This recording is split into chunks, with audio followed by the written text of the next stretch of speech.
Hello students, subscribe for my channel, press the bell icon and never miss an update.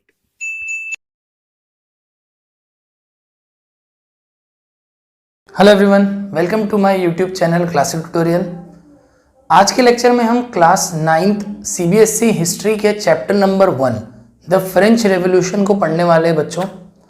इस chapter के अंदर total 6 सब topics हैं, 6 सब टॉपिक या 6 यूनिट्स हैं, जिसे मैं 4 पार्ट्स में कवर करने वाला हूँ।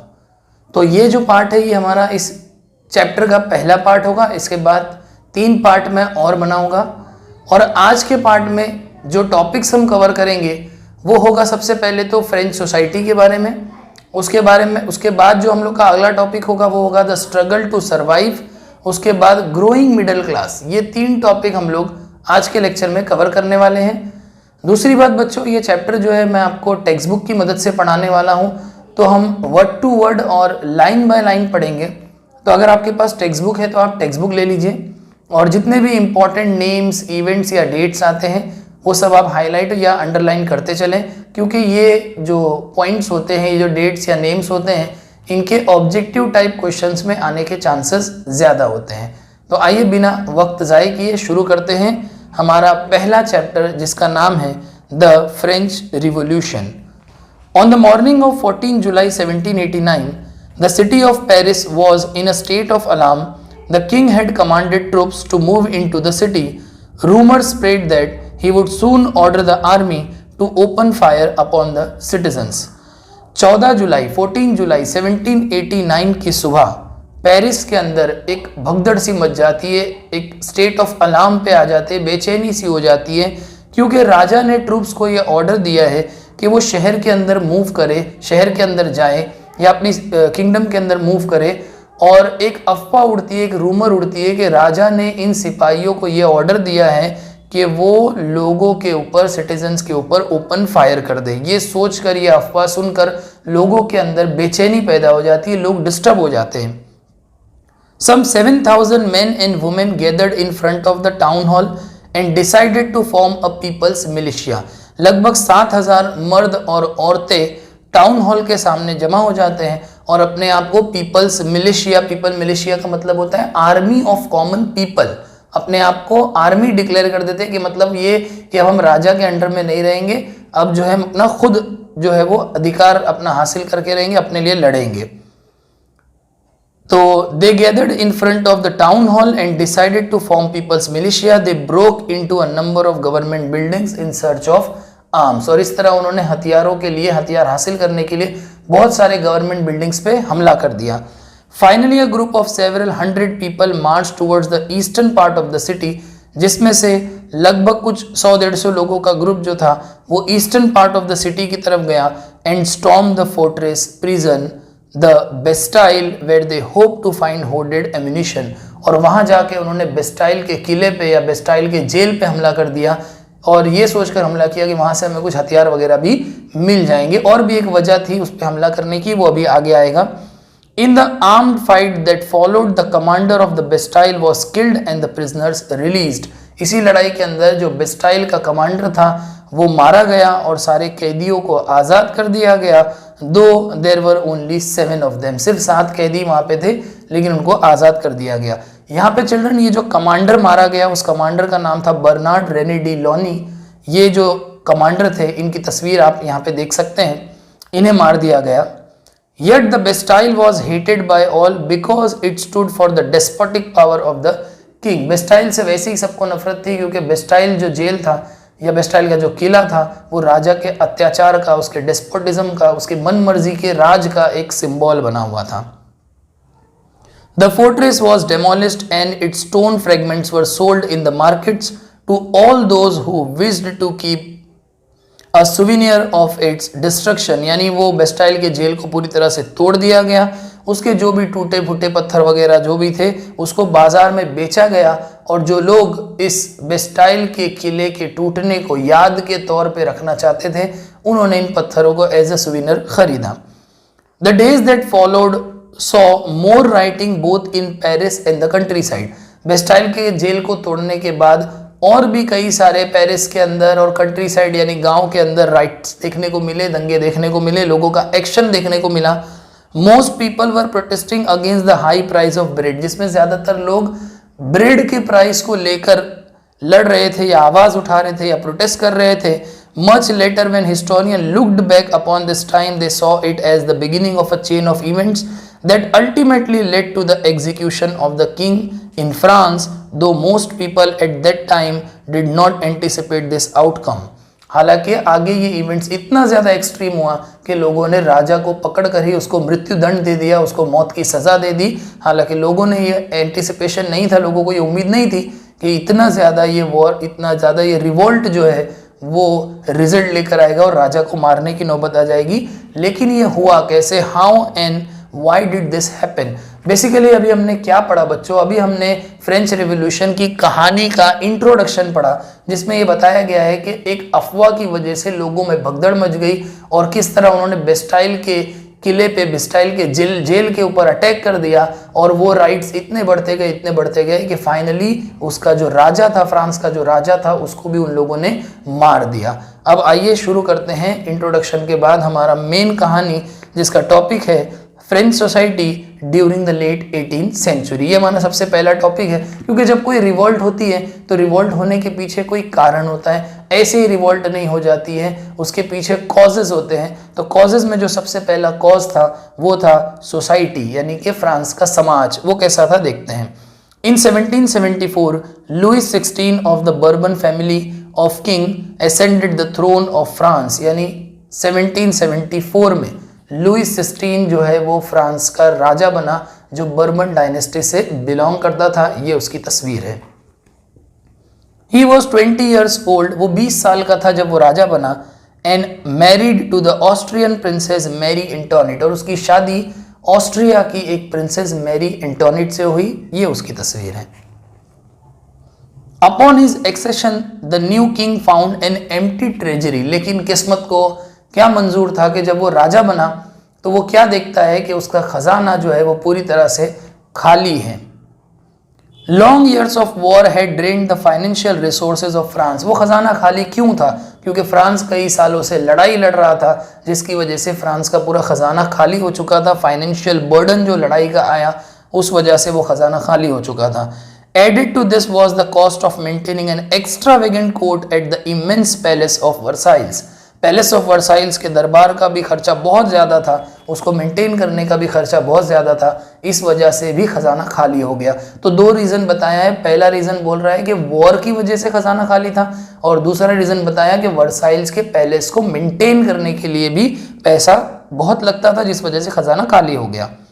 Under Louis XVI, France helped the 13 American colonies to gain their independence from the common enemy Britain. Louis 16 के राज में फ्रांस ने अमेरिका की मदद की थी ब्रिटेन से अपने आप को आज़ाद कराने के लिए। आपने अमेरिकन वॉर ऑफ इंडिपेंडेंस अगर पढ़ा होगा या सुना होगा तो उसमें यह बताया गया है कि 13 कॉलोनीज थी अमेरिका के अंदर जो ब्रिटेन के कब्जे में थी, और जब 13 कॉलोनीज के लोगों ने ब्रिटेन से आज़ाद होने के लिए जो इंडिपेंडेंस स्ट्रगल शुरू किया, तो उस स्ट्रगल में फ्रांस ने अमेरिका की मदद की थी। अब यहाँ सवाल ये उठता है कि फ्रांस अमेरिका की मदद करने क्यों गया?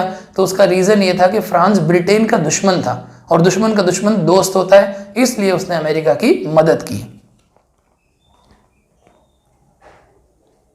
The war added more than $1 billion to a debt that had already risen to more than $2 billion. मतलब यहाँ पे ये बोल रहा है कि उस वॉर का खर्चा लगभग 1 बिलियन लिवर्स तक आया। लिवर जो था वो फ्रांस की करेंसी थी। 1 बिलियन मतलब 100 करोड़ का खर्च आया, जो आगे चल के 200 करोड़ तक का कर्ज बन गया। Lenders who gave the state credit now began to charge 10% interest on loan. जिन लोगों ने राजा को मनी लैंड की थी यानी उधार पैसे दिए थे, उन्होंने 10% का इंटरेस्ट चार्ज करना शुरू कर दिया। So the French government was obliged to spend an increasing percentage of its budget on interest payments alone. इस वजह से क्या हो रहा था, फ्रांस का जो बजट था उसका ज्यादातर पैसा जो है वो इंटरेस्ट को पे करने में ही जा रहा था। ठीक है, आगे। To meet its regular expenses such as the cost of maintaining an army, the court, running government offices or universities, the state was forced to increase taxes. अब सरकार के पास पैसा आता कहाँ से, राजा के पास पैसा आता कहाँ से? तो वो टैक्स से पैसा आता है। तो इसलिए जो भी मिलिट्री एक्सपेंसेस थे या जो भी कोर्ट का खर्चा था या आर्मी का खर्चा था या गवर्नमेंट को चलाना था या ऑफिसेज या यूनिवर्सिटीज़ को चलाना था, उन सब के लिए जो खर्च आ रहे थे वो खर्च जो है वो टैक्स के ज़रिए ही हासिल किए जा सकते थे। इसलिए राजा ने सोचा कि टैक्स बढ़ाते हैं। Yet even this measure would not be sufficient. French society in the 18th century was divided into 3 states and only members of the third state paid taxes. Tax बढ़ाने का राजा ने सोचा और बढ़ाया भी, लेकिन इससे कोई फायदा नहीं हुआ।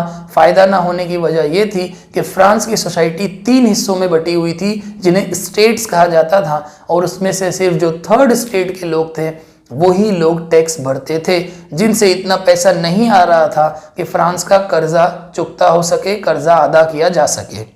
आगे देखते हैं। The society of states was a part of the feudal system that dated back to the middle ages. अब जो फ्रांस का वो जो स्टेट वाला जो सोसाइटी था वो फ्यूडल सिस्टम के जैसा ही था जो लगभग मिडल एजेस से चल रहा था। फ्यूडल सिस्टम क्या होता है? ये एक सिस्टम होता है जिसमें जो लॉर्ड्स होते हैं या जो हायर रैंक्स के लोग होते हैं, उस ज़माने में पैसा वगैरह तो होता नहीं था, तो पेजेंट्स को या फिर जो सर्वेंट्स होते थे उनको ज़मीन देते थे और बदले में उनसे अपनी सर्विसेज करा के लेते थे। सर्विसेज करा के लेने का मतलब उनसे कोई भी काम करवाया जाता था, मिलिट्री का काम, फार्म का काम, रोड कंस्ट्रक्शन, ये सब करवाया जाता था उनसे। The term old regime is usually used to describe the society and institution of France before 1789. 1789 से पहले जो राज फ्रांस पे करते थे उस जमाने को या उस राज को ओल्ड रेजाइम कहा जाता है। Figure 2 shows how the system of states in French society was organized. आपकी टेक्स्ट बुक में एक फिगर बना हुआ है, एक इमेज बनी हुई है जिसमें बताया गया है किस तरह सोसाइटी काम कर रही थी, जहाँ फर्स्ट स्टेट में क्लर्गी, सेकंड स्टेट में नोबिलिटी और थर्ड स्टेट के अंदर businessman, merchant, courts, officials, lawyers, pageants, artisan, small pageants, landless labours और सर्वेंट्स आते थे। Pageants made up about 90% of the population.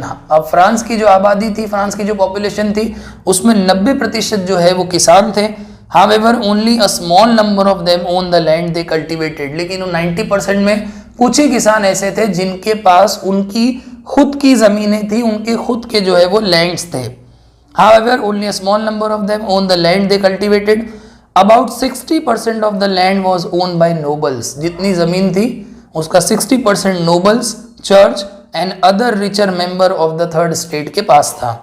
The member of the first 2 state that is the clergy and the nobility. First state clergy, second state nobility. Clergy कहते हैं जो priest वगैरह होते हैं जो चर्च को संभालते हैं, नोबिलिटी मतलब nobles.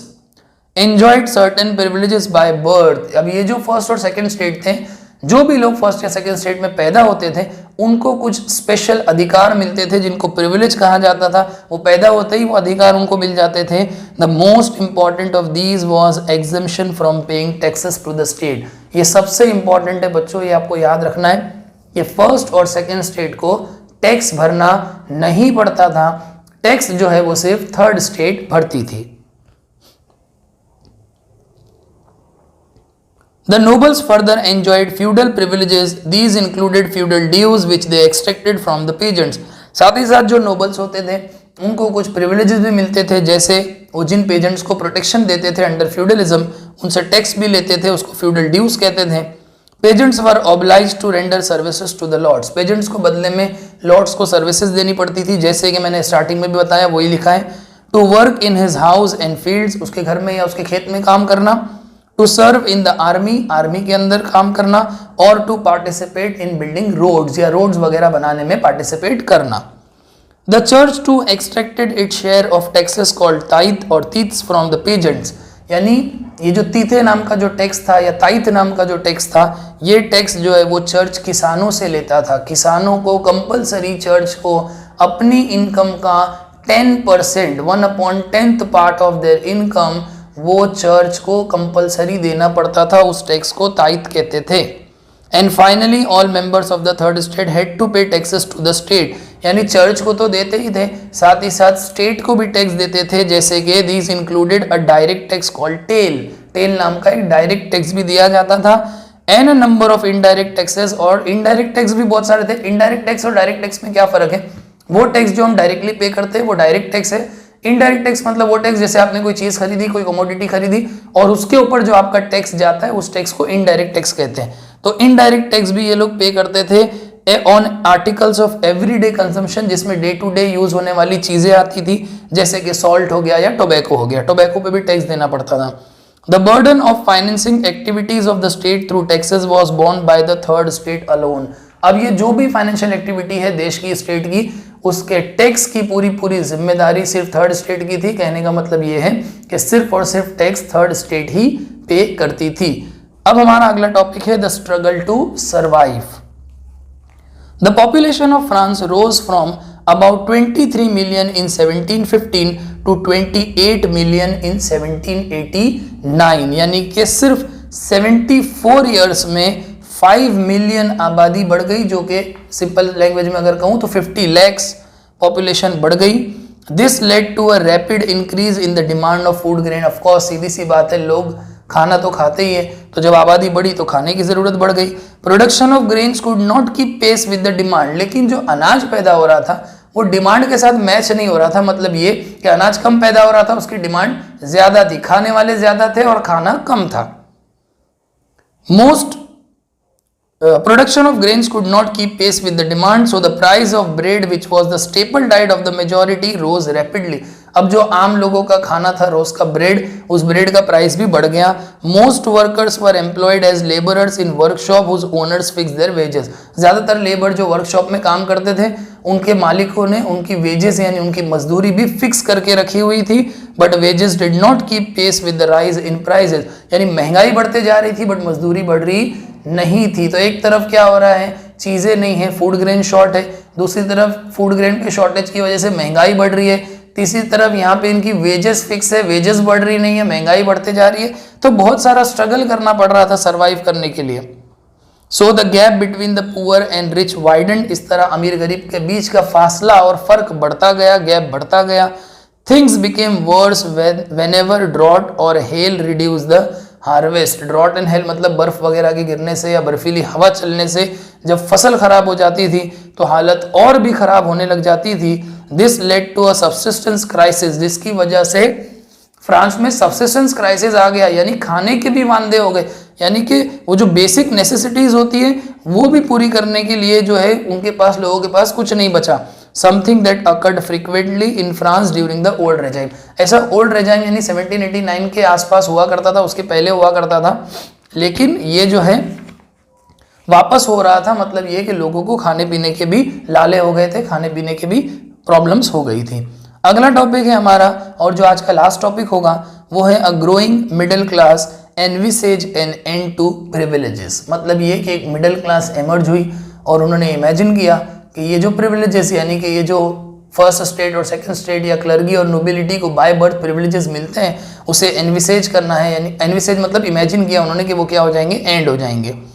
In the past, peasants and workers had participated in revolts against increasing taxes and food scarcity. Past में भी ऐसा हुआ था कि बहुत सारे किसानों ने और बहुत सारे वर्कर्स ने जो है वो रिवोल्ट किया था बढ़ते हुए टैक्स के या फूड की स्कैर्सिटी के लिए, but they lacked the means and programs to carry out full-scale measures that would bring about a change in the social and economic order. लेकिन वो रिवोल्ट छोटे लेवल पे होती थी, उसको लार्ज स्केल पे करने के लिए जिन चीज़ों की ज़रूरत थी वो चीज़ें उनके पास नहीं थी। This was left to those groups within the third estate who had become prosperous and had access to education and new ideals. लेकिन उसी टाइम पे थर्ड स्टेट के अंदर कुछ ऐसे भी लोग थे जो पढ़े लिखे भी थे और बिजनेस में भी सक्सेसफुल हुए, जिन्होंने नई आइडियाज को जन्म दिया। The 18th century witness the emergence of social group. 18वीं सदी में 18th सेंचुरी में एक नया सोशल ग्रुप फ्रांस में एमर्ज हुआ, टर्म द मिडिल क्लास। उन्हीं का नाम था the middle class. who earn their wealth through an expanding overseas trade, जिन्होंने ओवरसीज ट्रेड करके यानी बिजनेस करके ट्रेड करके अपना पैसा बनाया, पैसा कमाया। and from the manufacture of goods such as woolen and silk textiles that were either exported or bought by the richer member of society। और उन्होंने वुलन और सिल्क के कपड़े बनाए, ज़्यादातर एक्सपोर्ट हो जाते थे या तो जो अमीर लोग थे वो लोग भी खरीद लिया करते थे।